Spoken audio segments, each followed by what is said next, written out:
কল্পনা করুন, আপনার চারপাশের কোলাহল হঠাৎ থেমে গেল। আপনি দেখতে পাচ্ছেন আপনার নিথর দেহটা বিছানায় পড়ে আছে।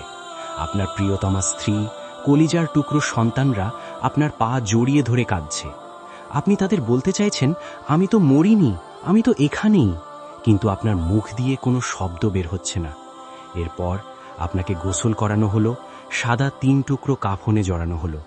আপনার আজীবনের সাধের ঘর থেকে আপনাকে চিরতরে বের করে দেওয়া হচ্ছে। 4 জন মানুষের কাঁধে চড়ে আপনি চলেছেন সেই গন্তব্যে যেখান থেকে কেউ কোনোদিন ফিরে আসেনি।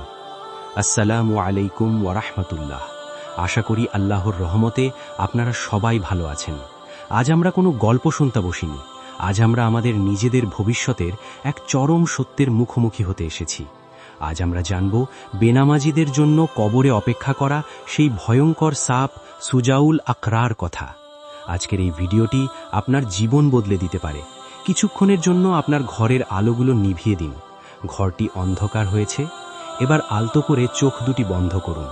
প্রতিটি মুহূর্ত খুব মনোযোগ দিয়ে শুনবেন, কারণ আজ আপনি আপনার নিজের মৃত্যুর পরবর্তী দৃশ্যগুলো দেখতে পাবেন। কবরের মুখ বন্ধ হয়ে গেল। এক মুহূর্ত আগেও আপনি ছিলেন কোটি মানুষের দুনিয়ায়, আর এখন আপনি সম্পূর্ণ একা। ডানে মাটি, বামে মাটি, ওপরে মাটি। এই অন্ধকার এত ঘন যে আপনি নিজের হাতটাও দেখতে পাচ্ছেন না। আপনি কি শুনতে পাচ্ছেন? ওই যে আপনার সবচাইতে প্রিয় মানুষগুলো কবরের ওপর দিয়ে হেঁটে চলে যাচ্ছে।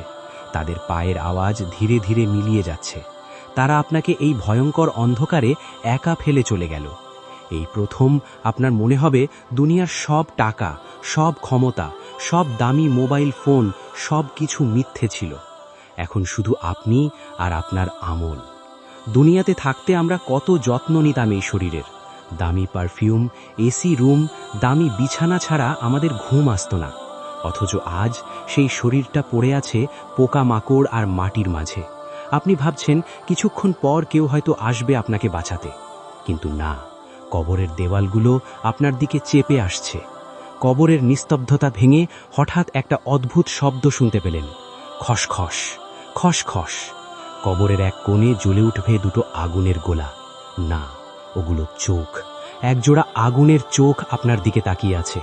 আপনার মনে হচ্ছে কেউ আপনার বুকের ওপর বসে আপনার পাঁজরের হাড়গুলো গুঁড়ো করে দিচ্ছে। আপনার পায়ের কাছ থেকে কিছু একটা আপনার শরীরের ওপর উঠে আসছে।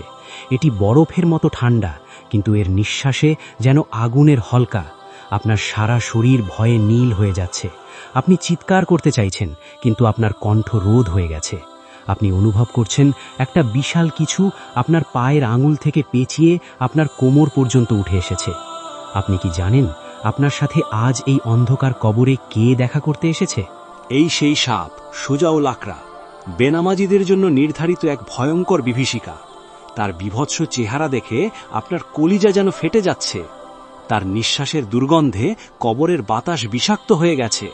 তার শরীরের প্রতিটি আঁশ যেন ধারালো ছুরির মতো, যার কথা শুনলে কলিজা শুকিয়ে যায়। তার মাথায় কোনো চুল নেই, তার চোখ দুটো আগুনের মতো জ্বলছে। সে আপনার পায়ের নিচ থেকে পেঁচিয়ে পেঁচিয়ে আপনার বুকের উপর উঠে আসবে। তার নিঃশ্বাসে এমন তেজ যে সে যদি দুনিয়াতে একবার নিঃশ্বাস ফেলত তবে পুরো পৃথিবী জ্বলে ছাই হয়ে যেত। সে আপনার চোখের সামনে ফনা তুলে দাঁড়ালো। আপনি ভয়ে কুঁকড়ে যাবেন, কাঁপতে থাকবেন। সে আপনার দিকে তাকিয়ে অট্টহাসি দিচ্ছে। আপনি তখন থরথর করে কাঁপতে কাঁপতে জিজ্ঞেস করবেন, কে তুমি? কেন আমাকে এভাবে কষ্ট দিচ্ছ? আমি তো দুনিয়াতে কাউকে খুন করিনি, আমি তো দয়ালু ছিলাম। সাপটি মানুষের ভাষায় জবাব দেবে। সে বলবে, আমাকে চিনতে পারছ না? আমি তোমার সেই অবহেলিত নামাজ, আমি তোমার সেই বেনামাজি জিন্দেগি, আমি তোমার সেই ফজর যখন মুয়াজ্জিন ডাকতো আর তুমি নরম লেপের নিচে এসি রুমে ঘুমাতে। আমি তোমার সেই জোহর যা তুমি কাজের বাহানায় সেরে দিতে। আমি আসর, মাগরিব আর এশা, তুমি দুনিয়াতে আমায় নিয়ে বিদ্রূপ করতে, মুয়াজ্জিনের আজানকে বিরক্তিকর মনে করতে। তুমি দুনিয়াতে আমাকে অবহেলা করেছ। আজ এই অন্ধকারে আমি ছাড়া তোমার আর কোনো সঙ্গী নেই। আজ থেকে কিয়ামত পর্যন্ত আমি তোমার পরম বন্ধু। আজ আমি তোমাকে ছাড়ব না। সাপটি আর দেরি করবে না। ফজরের নামাজ কাজা করার অপরাধে সে তার বিষাক্ত দাঁতগুলো আপনার মাথায় বসিয়ে দেবে। প্রতিটি ছবলে আপনি 70 গজ মাটির নিচে দেবে যাবেন। সেই বিষের যন্ত্রণা কেমন জানেন? দুনিয়ার সব সাপের বিষ একসাথে করলেও সুজাউল আকরার এক ফোঁটা বিষের সমান হবে না। আপনার হাড়গুলো মটমট করে ভেঙে গুঁড়ো হয়ে যাবে, বিষের জ্বালায় আপনার চামড়া পুড়ে ছাই হয়ে যাবে। আবার আল্লাহর হুকুমে আপনার শরীর ঠিক হয়ে যাবে, যাতে আপনি আবার সেই যন্ত্রণা অনুভব করতে পারেন। এই চক্র চলতে থাকবে বছরের পর বছর, শতকের পর শতক। কবরে তো আর মৃত্যু নেই, যন্ত্রণা আছে কিন্তু মৃত্যু নেই। প্রতিটি ছবলে আপনার হাড়গোড় গুঁড়ো হয়ে যাবে, বিষের জ্বালায় আপনার শরীরের গোষ্ঠগুলো গলে গলে পড়বে। আবার আল্লাহর হুকুমে শরীর ঠিক হয়ে যাবে, যাতে আপনি আবার সেই যন্ত্রণা অনুভব করতে পারেন। এই আযাব চলবে কিয়ামত পর্যন্ত। একবার ভেবে দেখুন তো, একটি সাধারণ মশা কামড়ালে আমরা অস্থির হয়ে যাই, আর সেই বিষাক্ত সাপের কামড় আমরা কিভাবে সইব? কবরে যখন আপনি যন্ত্রণায় চিৎকার করছেন, তখন আপনার আদরের সন্তান হয়তো আপনার রেখে যাওয়া টাকা গুনছে, আপনার স্ত্রী হয়তো অন্য কোনো পরিকল্পনায় ব্যস্ত। কেউ আপনার আর্তনাদ শুনছে না। আপনি ডাকবেন, ওরে আমার সন্তান, ওরে আমার মা বাবা, আমাকে বাঁচাও, কিন্তু মাটির দেয়াল ভেদ করে সেই শব্দ কারো কানে পৌঁছাবে না। দুনিয়ার মায়া কত তুচ্ছ তা আজ আপনি হাড়ে হাড়ে টের পাচ্ছেন। যন্ত্রণার এক পর্যায়ে আপনি আল্লাহর কাছে ফরিয়াদ করবেন, বলবেন, হে আল্লাহ, আমাকে শুধু একবারের জন্য দুনিয়াতে ফেরত পাঠাও। আমি আর এক ওয়াক্ত নামাজও কাজা করব না, আমি সারা জীবন সেজদায় পড়ে থাকব। কিন্তু উপর থেকে জবাব আসবে, কখনো নয়, তোমার সময় শেষ হয়ে গেছে। প্রিয় ভাই ও বোনেরা, আমার কথাগুলো কোনো গল্প নয়, এটাই চরম সত্য। আপনি এখনো এই ভিডিওটি দেখছেন মানে আপনি এখনো জীবিত। আজ আপনি জীবিত আছেন, আপনার নিঃশ্বাস চলছে। সুজাউল আকরা এখনো আপনার কবরে আসেনি, এটাই আপনার শেষ সুযোগ। আজ রাতটা হয়তো আপনার জীবনের শেষ রাত হতে পারে।